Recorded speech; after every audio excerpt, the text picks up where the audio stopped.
Assalamualaikum warahmatullahi wabarakatuh.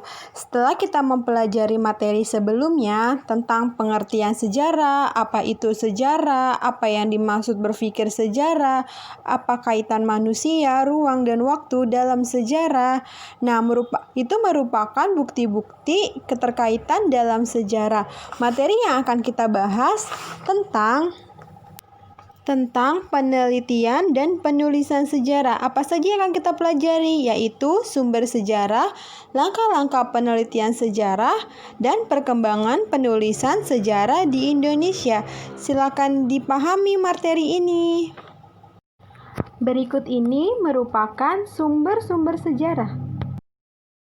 Seorang sejarawan sebelum melakukan penelitian dan penulisan sejarah harus mengumpulkan data-data sebagai berikut, yaitu sumber sejarah yang meliputi jenis sumber sejarah serta fakta-fakta dalam sejarah. Setelah menemukan sumber sejarah, para sejarawan juga meneliti sejarah tersebut, yaitu melakukan penelitian topik, heuristik, verifikasi, interpretasi, dan historiografi.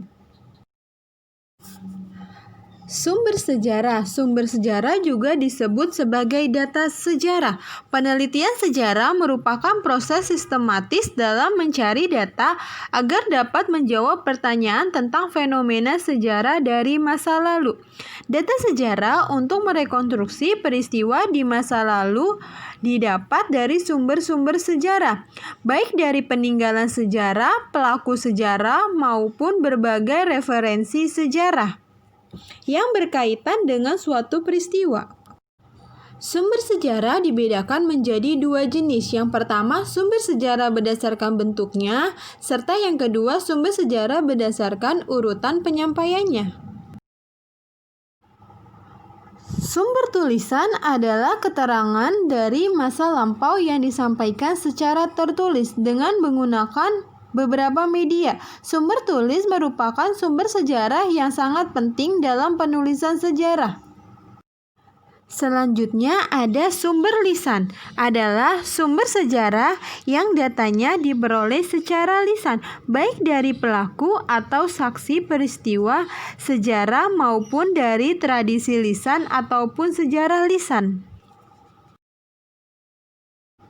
Yang terakhir, sumber benda. Sumber benda berhubungan dengan aktivitas dan kreativitas manusia pada masa lampau. Melalui bentuk dan wujud dari sumber-sumber benda ini, maka seseorang sejarawan mendapatkan informasi yang diperlukan untuk menyusun kembali kisah-kisah sejarah.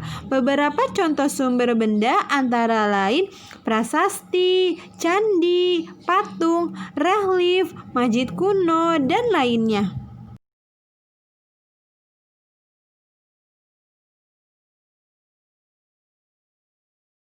Selanjutnya, sumber sejarah berdasarkan urutan penyampaian.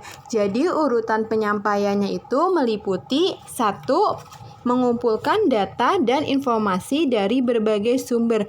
2. Meringkas data dan sumber bila perlu. 3. Menggunakan bahasa yang jelas sehingga mudah dimengerti. Menurut salah satu tokoh, sifat-sifat sumber sejarah ditentukan oleh zaman yang menghasilkan sumber sejarah itu.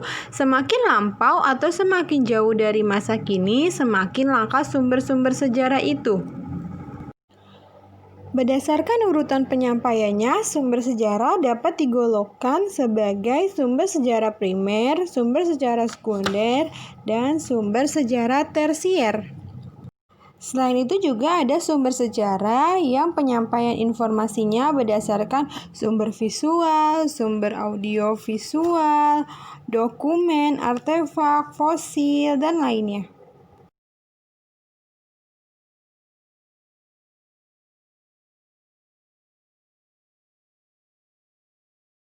Setelah kita mendapatkan sumber-sumber sejarah sebagai bahan penelitian sejarah, seorang sejarawan harus melakukan langkah-langkah penelitian sebagai berikut.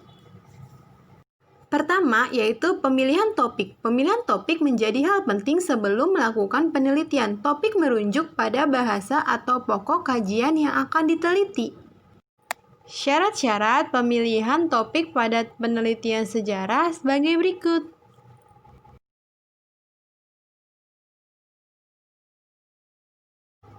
Tahapan yang kedua dalam penelitian sejarah adalah pengumpulan sumber atau heuristik, merupakan kegiatan mencari dan menemukan sumber sejarah yang diperlukan dalam penelitian sejarah. Setelah melakukan pengumpulan sumber, seorang peneliti selanjutnya melakukan verifikasi dalam penelitian, yaitu penilaian terhadap sumber-sumber sejarah sebelum sumber-sumber sejarah yang terkumpul digunakan sebagai pendukung sebuah karya tulis. Terlebih dahulu dilakukan pengujian atau penelitian, baik dari segi kebenaran, materi, atau isi maupun keaslian dari sumber-sumber tersebut. Setelah peneliti mengumpulkan sumber-sumber sejarah dan dilakukan pengujian kebenarannya, setelah itu peneliti melakukan uji penafsiran, yaitu penafsiran makna fakta dan menghubungkan antara satu fakta dengan fakta lainnya. Dengan dilakukannya analisis atau menjawab pertanyaan peneliti. Jadi peneliti memberikan pertanyaan kepada narasumber. Setelah itu jawaban dari narasumber dibuktikan dengan fakta-fakta lain atau jawaban-jawaban dari narasumber lain untuk membuktikan adanya hubungan sebab akibat dari peristiwa yang diteliti. Pada tahap terakhir, sejarawan melakukan penyusunan kisah sejarah sesuai dengan norma-norma dalam disiplin ilmu sejarah. Di antaranya yang paling penting, menyusun tersebut harus kronologis. Selain itu, dalam penulisan kisah sejarah haruslah diupayakan objektif bisa mungkin menghindari adanya penyimpangan atau kesalahan. Jadi, historiografi itu adalah kegiatan yang menyajikan hasil penelitian sejarah menjadi tulisan sejarah. Diawali dengan adanya pendahuluan yang membahas tentang latar belakang, rumusan masalah, tujuan, tinjauan pustaka, metode, sumber, dan sistematika. Selanjutnya masuk ke dalam pembahasan.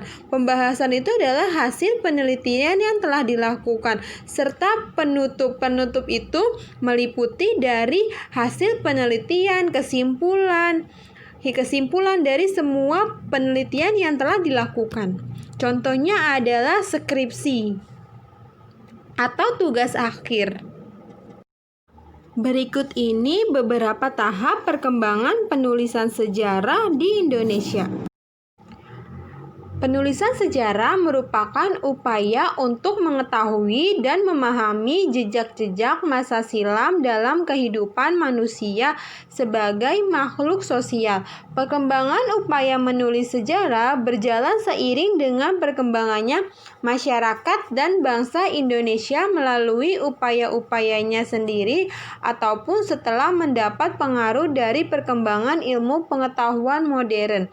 Ada beberapa tahap dalam perkembangan historiografi di Indonesia, yaitu historiografi tradisional, historiografi kolonial, dan historiografi modern. Berikut ini juga ada contoh-contoh perkembangan penulisan sejarah historiografi di Indonesia.